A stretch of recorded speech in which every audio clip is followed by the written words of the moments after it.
बेटा आज का टॉपिक है हमारा relation between kinetic energy and linear momentum. ठीक है, तो इसमें हम रिलेशन निकालेंगे कि काइनेटिक एनर्जी की लीनियर मोमेंटम के साथ क्या कनेक्टिविटी है।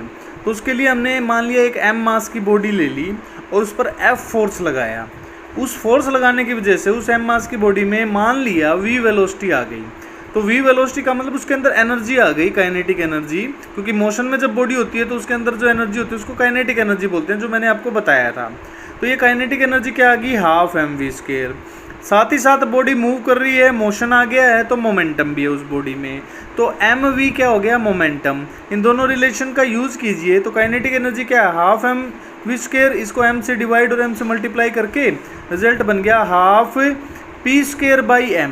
तो ये रिजल्ट हमारा आ गया है टोटल। अब देखिए यहाँ से क्या पता चलता है कि kinetic energy directly proportional to momentum का स्क्वायर है, या ये कहें कि P is directly proportional to root of kinetic energy if mass is constant.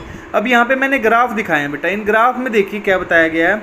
अगर हम काइनेटिक एनर्जी और मास का ग्राफ बनाएं, ठीक है, तो काइनेटिक एनर्जी मास के इन्वर्सली प्रोपोर्शनल है। अगर मोमेंटम को कांस्टेंट रख दें तो ये ग्राफ का नेचर आएगा इस प्रकार से, जैसे जैसे मास बढ़ेगा काइनेटिक एनर्जी घट जाएगी। इसी प्रकार से काइनेटिक एनर्जी मोमेंटम के डायरेक्टली प्रोपोर्शनल है स्क्वायर के, तो पैराबोलिक टाइप ग्राफ आ रहा है काइनेटिक एनर्जी का।